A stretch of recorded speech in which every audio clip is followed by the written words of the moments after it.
मनुष्य जन्म पाकर जो भगवंत का भजन कर लेने में ही स्तन का सदुपयोग कर लेते हैं वही परमात्मा को प्यारे होंगे। उन्होंने ही प्रभु की इस दात का सदुपयोग किया, भगवंत की प्रसन्नता का काम किया।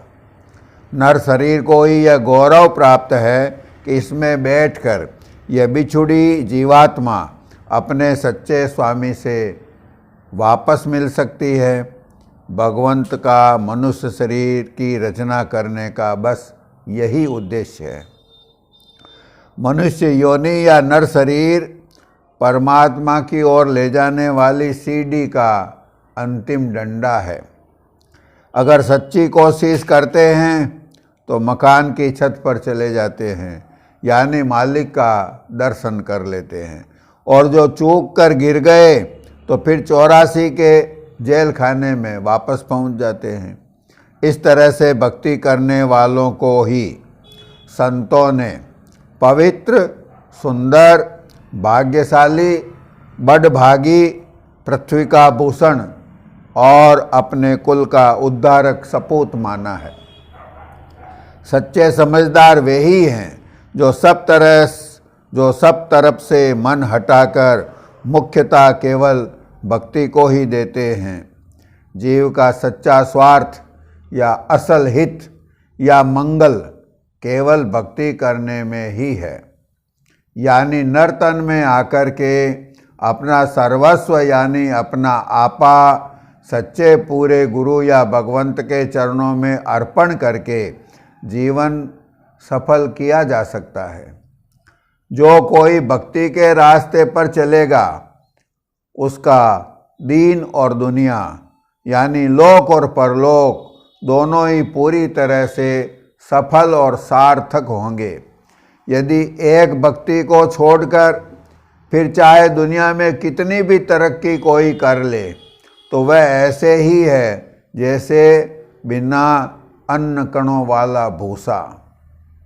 दुनिया की तरक्की जिसके लिए हम रात दिन पछते हैं वह इसी तरह निरर्थक है। बिना प्रभु भक्ति के जन्म मरण के चक्र से या दुखों से छुटकारे का कोई उपाय न कभी था, न अभी है, न आगे होगा। यह अटल सिद्धांत है। संतों ने जोर देकर कहा है,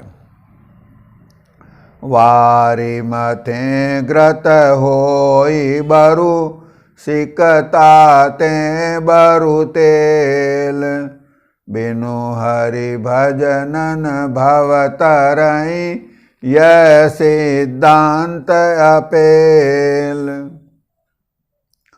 निर्मल जीवन। मनुष्य जीवन की सफलता तो संत मत के तरीके के अनुसार भक्ति करने से ही है, किंतु भक्ति करने के लिए जीवन को निर्मल यानी कलुष और मेल रहित पवित्र बनाना जरूरी है। वह प्रभु या प्रभु का नाम निर्मल घट में ही प्रकट होंगे। गुरु में, नाम में या प्रभु में सच्चा प्रेम तब तक प्राप्त नहीं होगा जब तक कि हम अपने विकारों यानी मैल को कम करके धो करके साफ नहीं हो जाते। प्रभु को सरल व पवित्र हृदय वाले निष्कपट भक्त बहुत प्यारे हैं। निर्मल मन जन सो मोहि पावा मोहि कपट छल छिद्रन बावा।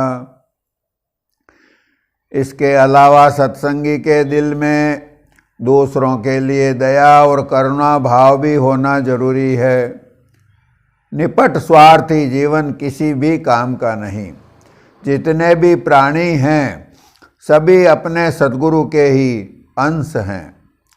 इसलिए किसी की दुख, तकलीफ या कष्ट के समय में अपना आपा और कर्ता भाव छोड़कर अपने इष्ट की प्रसन्नता के निमित्त नम्रता के साथ दुखी की सेवा करना भक्ति का अंग है।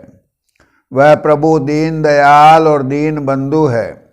दीन दुखियों की सेवा मालिक की सेवा है। प्राणी मात्र के प्रति दया भाव रखने और उनकी मदद में तत्पर रहने से वह प्रभु जल्दी रीझते हैं। परमार्थी इस बात का भी ख्याल रखे कि हमसे किसी के प्रति गुनाह न हो जाए। किसी को दुख पहुंचाना या अपने पेट भरने के लिए जीव हिंसा कर देना घोर महापाप है। जो कोई मांसाहारी है और हिंसा और जीव हत्या करके अपना पेट भरते हैं वे पशुओं से भी बदतर हैं। ऐसे गुनहगार अपने कर्मों के फल अनंत समय तक नरकों में भोगते हैं। दादू साहेब जी ने फरमाया है, कोई काहू के जीव की करे आत्मा घात, साच कहूँ संसार नहीं सो प्राणी दोजख जात। इसके अतिरिक्त सभी प्रकार के नशे का त्याग, कटु वचन, बेईमानी, काम, क्रोध, लोभ, मोह, अहंकार, बैर, ईर्षा, राग, विरोध, कपट आदि विकारों से बचकर परमार्थी को अपना जीवन सादा, सरल, गरिमामय, शील, संतोष, दया, क्षमा, विवेक और दीनता युक्त बनाना चाहिए। मन, वचन और कर्म से हिंसा और बैर रहित होकर अभिमान त्याग कर सच्चे और पूरे गुरु की शरण में रहे और उनसे सुरत शब्द मार्ग का भेद लेकर इस अभ्यास को प्रेम, शौक, अदब, सच्चाई व मेहनत के साथ करे तो प्रत्येक मनुष्य अपना जीवन सफल कर सकता है। संत मत का अभ्यास निहायत ही सरल है। इसको करके अपनी मुक्ति अपने जीते जी अपनी आँखों से देख सकते हैं। लेकिन इस अभ्यास के ठीक तरह से बनने के लिए जरूरी है कि प्रेमी अभ्यासी का जीवन निर्मल हो। पूरी आध्यात्मिक साधना का उद्देश्य ही सुरत पर चढ़े माया के मेल या पर्दे या गिलाफ को दूर करना है। इसलिए सत्संगियों को चाहिए कि अपना पूरा जीवन ही परमार्थी बना लेवे। केवल 2-4 घंटे जब तक हम सत्संग में हाजिरी देते हैं, केवल उस ही समय नहीं बल्कि 24 घंटे अपने मन की चौकीदारी और निरख परख करते रहना है। यदि इस तरह रहनी गहनी का घाट नहीं सुधरा तो नाम का अभ्यास विधि पूर्वक नहीं बनेगा और मनुष्य जन्म सफल नहीं होगा। लेकिन यह शाश्वत आश्चर्य की बात है कि हम सब अविद्या की भूल में पड़े हैं। लोगों को मरते हुए देखकर भी हमें हमारी मौत याद नहीं आती और मनुष्य जीवन की कीमत नहीं समझते। इस अनमोल दात को किस प्रकार हम अपनी नादानी से कोडियों के भाव गंवाते हैं, इस भाव को इस रूपक द्वारा समझा जा सकता है। एक निर्धन वृद्ध जंगल में रहता था।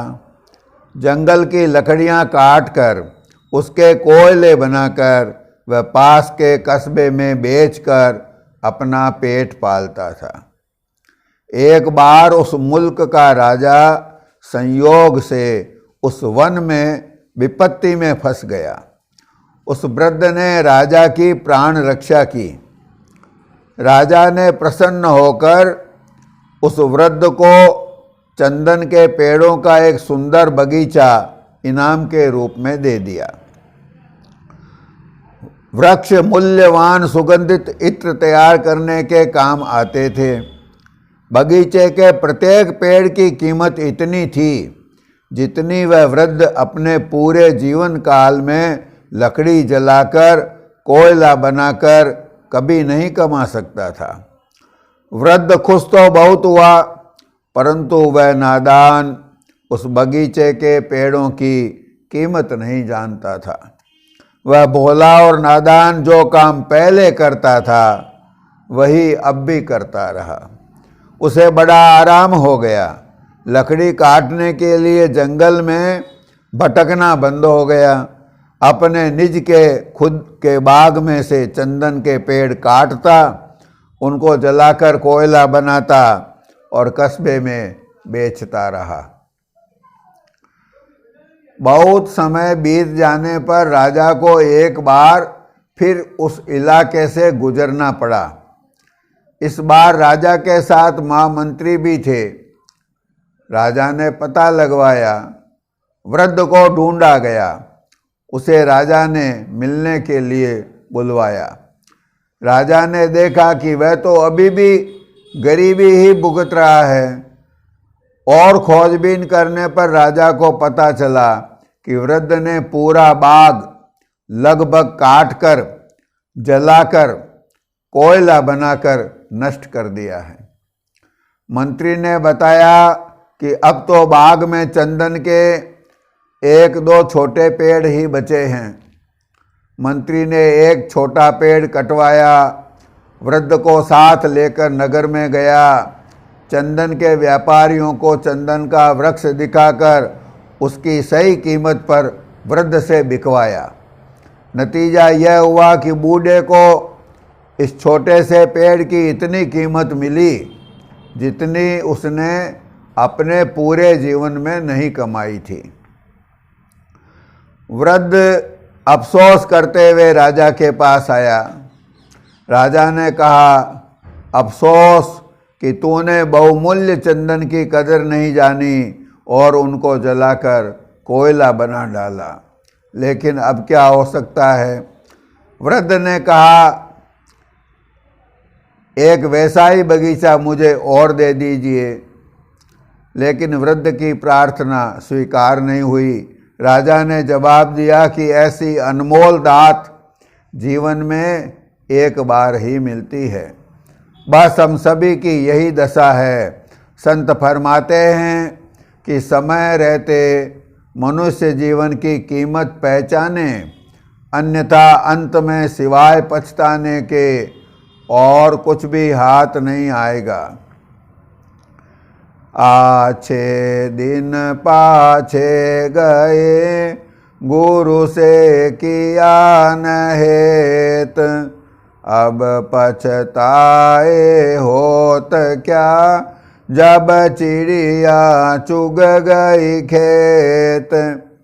क्या मुँह ले हंस बोलिए, दादू दीजे रोय, जन्म अमोलक आपना, चले अकारथ खोय। सारांश। पहला, मनुष्य तन 84 लाख योनियों में सर्वश्रेष्ठ है। यह प्रभु ने बड़ी दया करके अपनी ओर से बख्शा है। यह शरीर सारी सृष्टि का नमूना है। इस तन को सभी महापुरुषों ने देव दुर्लभ कहा है। देवता इस शरीर को प्राप्त करने के लिए तरसते हैं। यह नर्तन साधन धाम और मोक्ष का द्वार है। दूसरा, जीव से अहेतु का प्रेम करने वाले उन दयालु प्रभु ने इस नर्तन की रचना इस उद्देश्य से किया है कि यह जीवात्मा सूरत, जो कि उन प्रभु की बिछुड़ी हुई अंश है, वह इस तन में आकर वापस अपने निज घर को लौट कर आ सके। माया का संग करने से इसमें जो मिलोनी आ गई है, जो कमी आ गई है, उसको दूर करके इस तन से अपने निज घर को लौट सके। तीसरा, मनुष्य तन को पाकर जो प्रभु भक्ति के मार्ग पर नहीं आ जाता, वह प्रभु के ध्येय के खिलाफ कार्रवाई करता है। वह परमात्मा की दया की बेकदरी का गुनहगार ठहराया जाएगा। 4, इस दोबारा कभी न मिलने वाले अवसर का सदुपयोग यही है कि नर तन में सच्चे पूरे संत सद्गुरु को ढूंढकर उनकी शरण लेवे।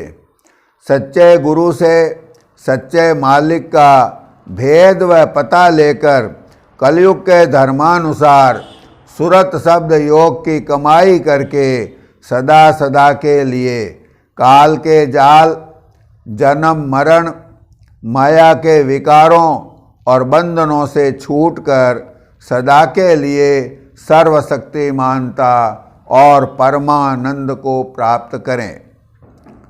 5वां, सिवाय एक प्रभु की भक्ति के इस जीवन में दुनियावी उन्नति के लिए पछते हैं, वे भी नादान हैं। वे बिना अन्न कण का भूसा कूट रहे हैं।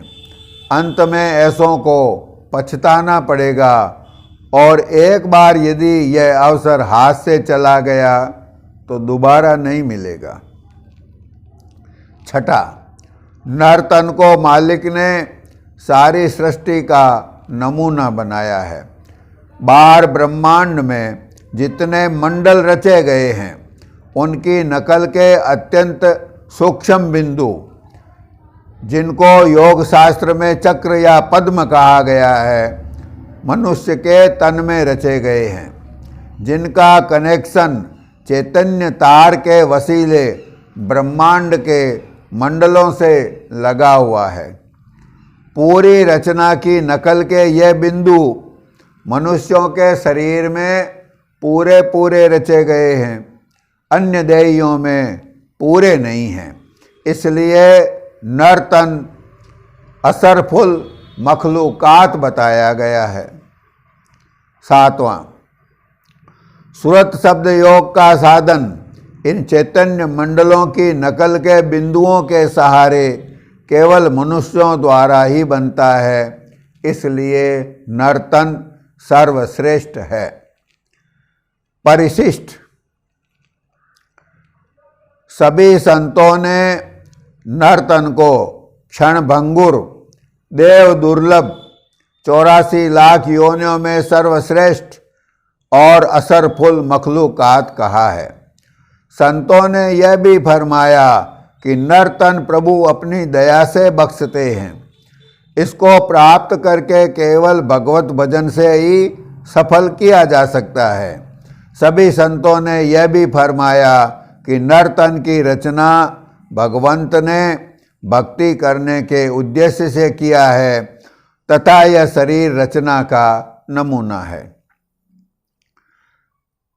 दयालु बाप जी साहब ने बड़ी कृपा करके इस भेद को खोल दिया कि यह नर्तन पूरी सृष्टि का नमूना किस प्रकार से है।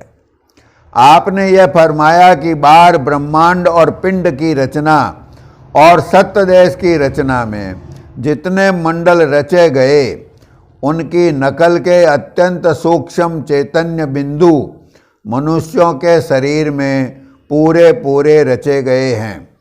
प्रत्येक मंडल या पद या धाम से चैतन्य तार उतरकर सभी मनुष्यों के शरीरों में अपने अपने बिंदुओं पर टकरा रहा है। इन्हीं बिंदुओं को तय करता हुआ मनुष्य इस नर्तन में आकर के पुनः ठीक अपने निज घर को लौट सकता है। यह भेद इस तरह खुलासा तौर पर पुराने संतों के वाणी वचनों के वर्णन में नहीं आया है।